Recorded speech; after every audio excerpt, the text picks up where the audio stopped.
cidadania, educação, comunidade, saúde, comunicação, universidade, cultura, debate. Cidadania em Debate. Boa noite. Estamos começando mais um Cidadania em Debate aqui pela FURB TV. E no programa de hoje vamos falar sobre a crise política brasileira e a possibilidade de impeachment da presidente Dilma Rousseff. Para debater esses assuntos, os nossos convidados de hoje são o professor e cientista político Nelson Garcia Santos e o jornalista Alexandre Gonçalves. Antes de começar a nossa conversa, é bom destacar que a crise política se instalou a partir do momento em que acabaram as eleições de 2014. A partir dali, começaram o que muitos analistas chamaram de terceiro turno. E os escândalos de corrupção estouraram, né, e vem estourando todos os dias nos veículos de comunicação e acirram aí os ânimos dos partidos de oposição e encurralam a presidente Dilma e o Partido dos Trabalhadores. O problema disso tudo é que nas ruas os ânimos ficaram muito, mas muito exaltados. O balde de gasolina que faltava foi a condução coercitiva do ex-presidente Luiz Inácio Lula da Silva para depor e, consecutivamente, sua nomeação para a Casa Civil. Por conta disso, as pessoas estão nas ruas gritando contra e a favor do governo. Mas vamos começar a nossa conversa pelo seguinte ponto. O impeachment da presidente Dilma é ou não é um golpe? Eu vou começar a nossa conversa com o professor e cientista político Nelson Garcia. Nelson, boa noite, obrigado por estar no Cidadania em Debate mais uma vez. Esse impeachment, a gente pode pensá-lo como sendo, se de fato ocorrer, um golpe ou não? Bem, boa noite, Carlos. Boa noite, Alexandre. Boa noite a todos os que nos prestigiam nesse momento. Eu acho, Carlos, que a gente pode dizer que sim e não. Depende de um ponto de vista que você vai adotar, porque para muitos brasileiros e brasileiras não é golpe, né? Tendo em vista que eles não se sentem legitimados pelo governo que está aí. Porém, para milhares de outros brasileiros e brasileiras é golpe, né? Exatamente porque querem tirar um governo que foi eleito democraticamente, cuja presidente não tem nada, nenhum processo efetivo que possa condená-la a permanecer ainda na presidência da República, né? Então, não há nenhuma ação no judicial contra ela. Há possibilidades, há indícios, há suspeitas, há uma série de situações, mas que não está dado como foi em impeachment anterior, no caso do Collor, que tinha um processo judicial, então a avaliação política fez com que ele saísse do cargo. Nesse momento, não há isso.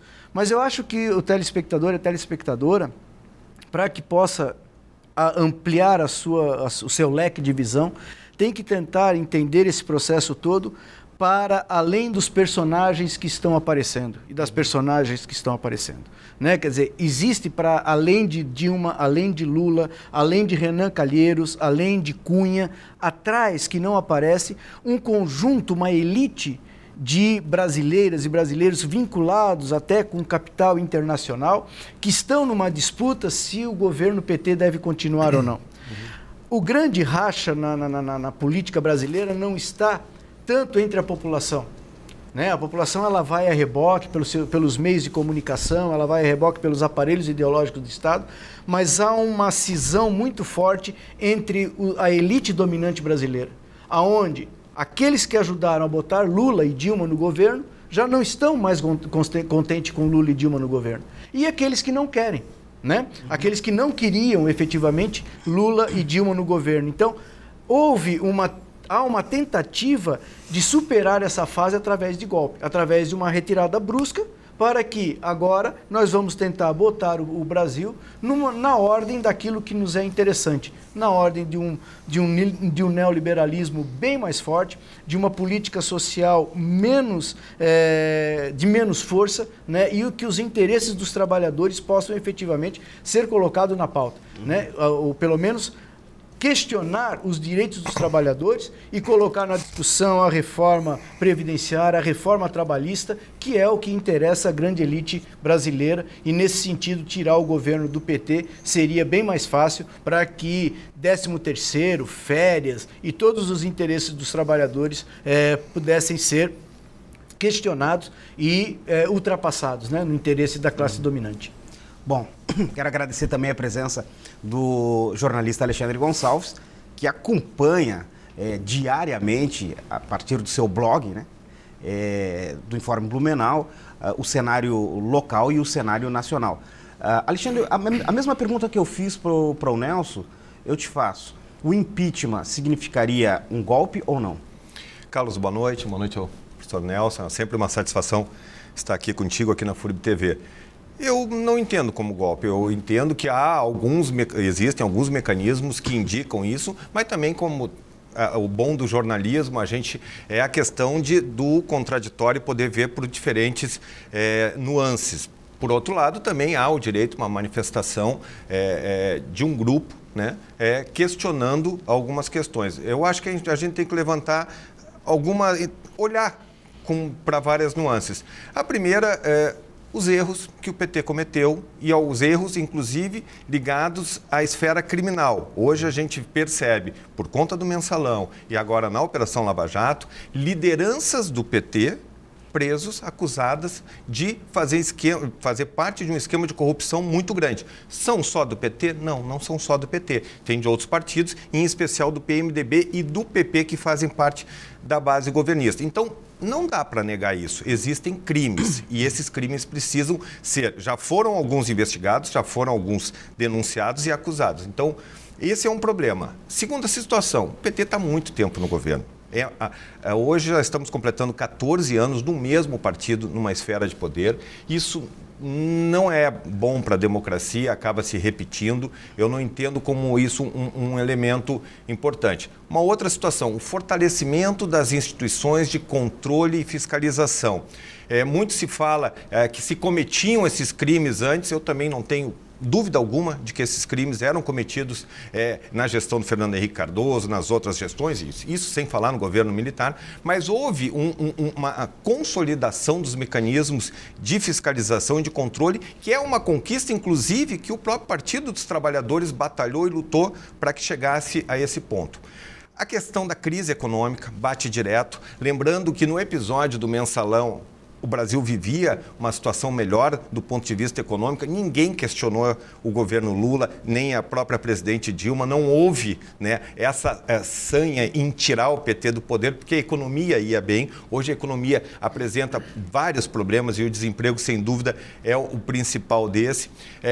Tem esse fato da paridade do último processo eleitoral. A presidente Dilma foi eleita legitimamente, mas uma diferença muito pequena dos votos. Então, isso também é um problema que se acirrou esse ânimo e se está tentando, eventualmente, agora também por conta dessas discussões, um segundo turno, um terceiro turno das eleições. Isso também é uma ferramenta importante. Então, a indignação seletiva, realmente, e o professor Nelson também falou muito bem, a questão de setores da sociedade que estão alijados do poder, que querem voltar a comandar. Então, há um conjunto de situações que levaram o Brasil nessa situação.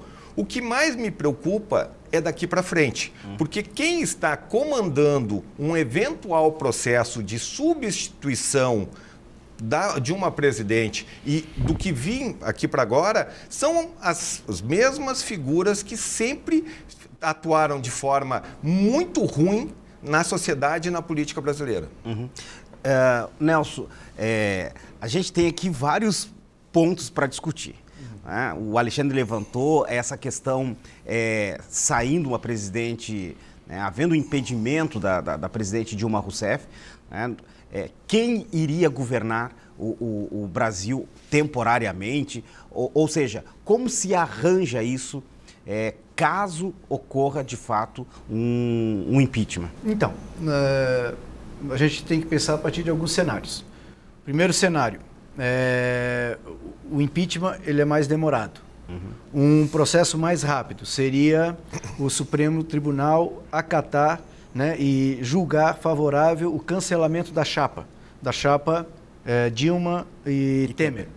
Nesse sentido, houve abuso de poder econômico, houve Caixa 2, houve uma série de coisas que estão denunciando, e se isso vingar, tira-se a Dilma e tira-se o Temer por crime eleitoral. Nesse sentido, assume o Cunha, presidente da Câmara, e ele teria então até 40 dias para chamar uma nova eleição para o Brasil, uma nova eleição geral. Isso porque não fazem ainda 2 anos de mandato. Caso tivesse já esse processo, passe 2 anos, então faz-se uma eleição indireta dentro do Congresso Nacional. Sem o voto popular. Sem o voto popular. Então, vamos que isso aconteça durante os próximos 6 meses, né? O Supremo acha que não, tem que caçar a chapa. Teríamos ainda esse ano uma eleição geral chamada pelo Cunha. Vamos que seja o processo do impeachment, né, do impedimento. Sai Dilma, assume Temer.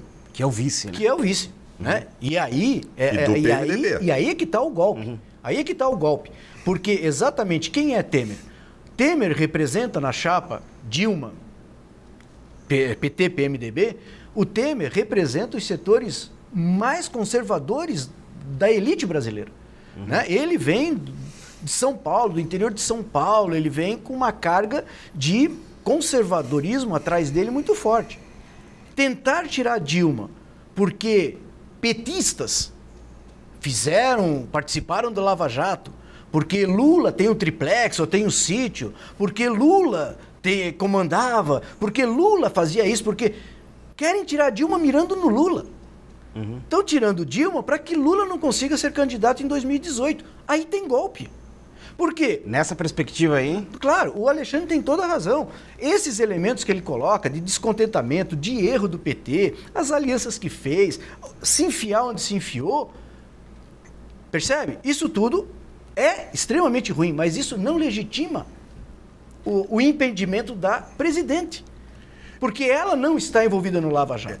Ela não está nessa... Então, né? E se me permite uma contribuição, o processo de impeachment que está sendo analisado, começou na última sexta-feira. A toque de caixa, nunca vimos uma sessão na sexta-feira. Muito menos na segunda. Muito menos na segunda. Mas o processo de impeachment, ele não é por nenhum crime envolvendo a Lava Jato, não é nenhum crime desse tipo. É sobre pedaladas fiscais. Que todos os governadores fazem.